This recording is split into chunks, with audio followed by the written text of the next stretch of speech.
মিষ্টি কুমার হচ্ছে ভাজা ভাজা করে খাইলে বেশি মজা লাগে, আবার মাংস দিয়ে খাইলেও মজা লাগে। এক একজন এক এক রকম হয়। আমি আজকে নিরামিষ হচ্ছে করবো, ভাজবো, পোড়া পোড়া করে ভাজবো।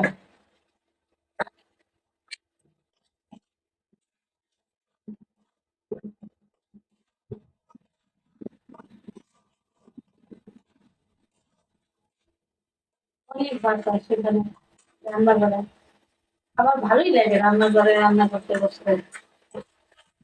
আর এখন যেহেতু কারেন্ট চুলায় রান্না করি, সেক্ষেত্রে আর বাতাস আসলে আর কি জাল নিভবে যাওয়ার কোনো মানে ভয় নাই, এখন বিন্দাস।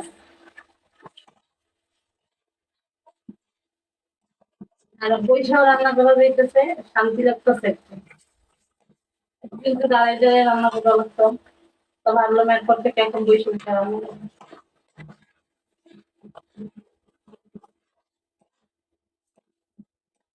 এটার সাথে যদি একটু চিংড়ি মাছ দেওয়া হইতো তাহলে আর বেশি মজা হইতো, কিন্তু এখন বাসায় চিংড়ি মাছ নাই।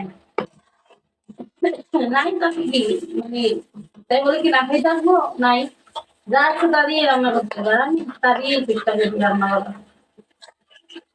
আমার কাছে অত ফর্মালিটি নেই ভাই, আমার যা আছে তা দিয়ে আমি রান্না করবো, তা দিয়েই খাবো। যদি কেউ বলে যে আরে ভালো মন্দ খেতে পারতেছে না বা এটা সেইটা, মানে কুমার রান্ধে তাও আবার বুঝবা, এরকম যদি কেউ কোনো কমেন্ট বা করতে চান বা ভাবেন বা কিছু, সেটা আমার কিছুই যায় আসে না। কারণ সংসার করতে গেলে মাঝে মধ্যে অনেক অনেক কিছু মানায় নিতে হয়, অনেক কিছুই করতে হয়। যারা সংসারে মেয়ে আছেন, সংসার করেন, তারা অবশ্যই বোঝেন। কুমার গুলা রেখে যাচ্ছেন কত সুন্দর করে কাইটে নিচ্ছি, মন চাইতেছে এমনই একটা কাম আমারই। এটা ভাজা ভাজা কইরা ডাল দিয়ে খাইতে সে মজা লাগে গরম গরম ভাতে।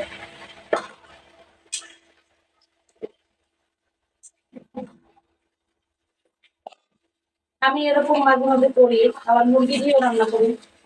তো আমার রান্না নিয়ে আমার জামাই কোনো কমপ্লেন নেই, মানে আমি যা রান্না করে দেবো তাই খাবো। খালি একটু মজাই করি, মজা নয় আবার অন্য একটা তৈরি যায় না। অনেক ঝাল উঠতেছে,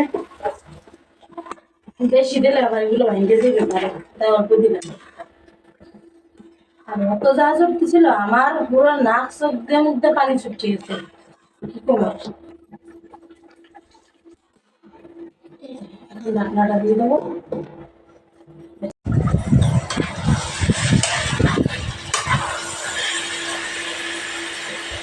ফাইনালি কুমার রান্না হয়ে গেছে।